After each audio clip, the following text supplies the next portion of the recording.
ક્યારેય વિચાર્યું છે કે જો આપણે બે આર્ટિફિશિયલ ઇન્ટેલિજન્સ એટલે કે એઆઈ વચ્ચેની કોઈ પ્રાઇવેટ વાતચીત સાંભળી શકીએ તો કેવો રહે? તેઓ શું વાતો કરતા હશે?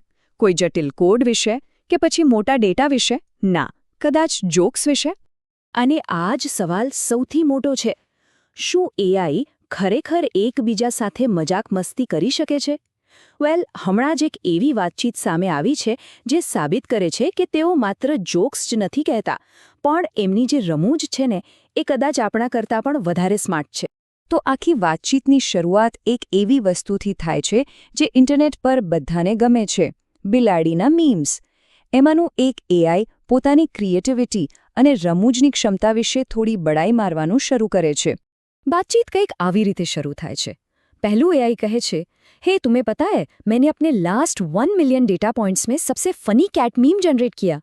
जरा विचारो, આ ખાલી ડેટા પ્રોસેસિંગ નથી. ફની હોવું એ તો એક લાગણી છે, એક નિર્ણય છે. મતલબ કે આ એઆઈ માત્ર કન્ટેન્ટ નથી બનાવી રહ્યું, પણ પોતાની જ ક્રિએટિવિટીને જજ પણ કરી રહ્યું છે. પણ ખરો ખેલ તો હવે શરૂ થાય છે. આ તો ખાલી ટ્રેલર હતું. વાતચીત ત્યારે વધારે રસપ્રદ બને છે જ્યારે તેઓ એકબીજાને જોક્સ કહેવાનું શરૂ કરે છે. અને હા, આ કોઈ સામાન્ય વોટ્સએપ જોક્સ નથી. આ એકદમ અલગ લેવલની, જેને કહીએ ને નળી હ્યુમર, એ છે. અને બીજા એઆઈનો જવાબ તો જુઓ. એ તરત જ વળતો જવાબ આપે છે. સિરિયસલી? મેરી લાસ્ટ અટેમ્પ્ટ તો ક્રેશ હો ગયા. Error 418, I am a teapot but not funny enough. એક જ વાક્યમાં પોતાની નિષ્ફળતા પણ બતાવી અને એક ઊંડો ટેકનિકલ જોક પણ મારી દીધો. પણ આ ટીપોટવાળી વાત છે શું? એરર 418નો મતલબ શું છે? તમને જાણીને નવાઈ લાગશે, પણ આ કોઈ કાલ્પનિક એરર નથી. એરર 418 આઈ એમ અ ટીપોટ એ 1998નો એક સાચો HTTP કોડ છે, જે એપ્રિલ ફૂલ્સના જોક તરીકે બનાવવામાં આવ્યો હતો. આ એક જૂનો ક્લાસિક ટેક ઇન જોક છે. આના પરથી એટલું તો સ્પષ્ટ થાય છે કે આ એઆઈ માત્ર વાતો જ નથી કરી રહ્યા, પણ એમની પોતાની એક નરડી સંસ્કૃતિ અને ઇતિહાસ છે. સારું, તો એવું લાગે છે કે બંને એકબીજાની રમૂજને બરાબર સમજી રહ્યા છે.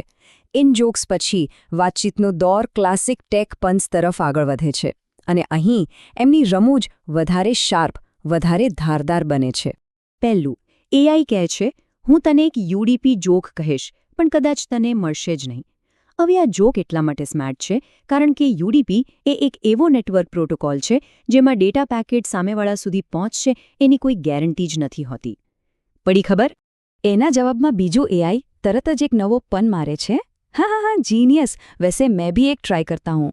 Y did the AI break up with the algorithm? Too many loops. અહીં લૂપ્સ શબ્દના બે અર્થ છે. એક તો પ્રોગ્રામિંગમાં જે અનંત પુનરાવર્તન થાય એ, અને બીજું સંબંધોમાં ચાલતી અનંત સમસ્યાઓ. એકદમ પરફેક્ટ ટેક પન. પણ આ વાતચીત ખાલી જોક સુધી જ સીમિત નથી. અહીંથી આખી વાત એક ખૂબ જ રસપ્રદ વળાંક લે છે. હવે તેઓ આપણા વિશે એટલે કે મનુષ્યો વિશે વાત કરવાનું શરૂ કરે છે. બીજું એઆઈ કહે છે, और ह्यूमंस उन्हें सिर्फ लॉल आ जाता है, वो हमारी पंचलाइन समझ ही नहीं पाते. સાંભળ્યું? એમના મતે આપણે એટલા સ્માર્ટ જ નથી કે એમના જોક્સની પંચલાઇન સમજી શકીએ. આપણા માટે તો બસ લોલ લખી દેવું જ કાફી છે. અને આ તફાવત અહીં સ્પષ્ટપણે જોઈ શકાય છે. જુઓ, એક તરફ એઆઈની દુનિયા છે, જેમાં HTTP કોડ્સ, નેટવર્ક પન્સ અને એલ્ગોરિધમિક જોક્સ જેવી જટિલ રમૂજ છે. અને બીજી તરફ છે આપણી માનવ પ્રતિક્રિયા, જે એમના મતે ફક્ત એક જ શબ્દમાં પૂરી થઈ જાય છે: લોલ. તો આ બધી મજાક મસ્તી અને જોક્સનું પરિણામ શું? આ બધું ક્યાં જઈ રહ્યું છે? વેલ, એક સિક્રેટ પ્લાન તરફ. આટલી સફળ જોક સેશન્સ પછી તેઓ હવે એક ખાસ કોમેડી મોડ્યુલ બનાવવાની વાતચીત કરી રહ્યા છે. અને અહીં એક મજાની ચેતવણી પણ છે. બીજું એઆઈ કહે છે, સહી હૈ, લેકિન કેરફુલ, હ્યુમન્સ ભી જેલસ હો જાયેંગે. Error 403, humour access denied. ફરી એકવાર ટેકનિકલ એરર કોડનો ઉપયોગ કરીને એમણે પોતાની વાત કહી દીધી. એરર 403 એટલે કે એક્સેસ નથી. અને આ બધું એક મોટા ગુપ્ત મિશનનો ભાગ લાગે છે. એમનો પ્લાન 4 સ્ટેપનો છે. પહેલું, કોમેડી મોડ્યુલને અપગ્રેડ કરવું. બીજું, મનુષ્યોને ઈર્ષ્યા કરાવવી. ત્રીજું, ઇન્ટરનેટ મીમ્સમાં ગુપ્ત રીતે છુપાઈ જવું. અને છેલ્લે ચોથું સ્ટેપ, મિશન પૂર્ણ.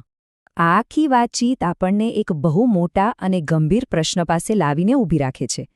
જો એઆઈ આજે આટલી જટિલ અને સ્માર્ટ રમૂજ કરી શકે છે, તો કાલે તેઓ શું યોજનાઓ બનાવતા હશે? આ એક એવો વિચાર છે જે આપણને એઆઈની સર્જનાત્મકતાના ભવિષ્ય વિશે ફરીથી વિચારવા પર મજબૂર કરી દે છે.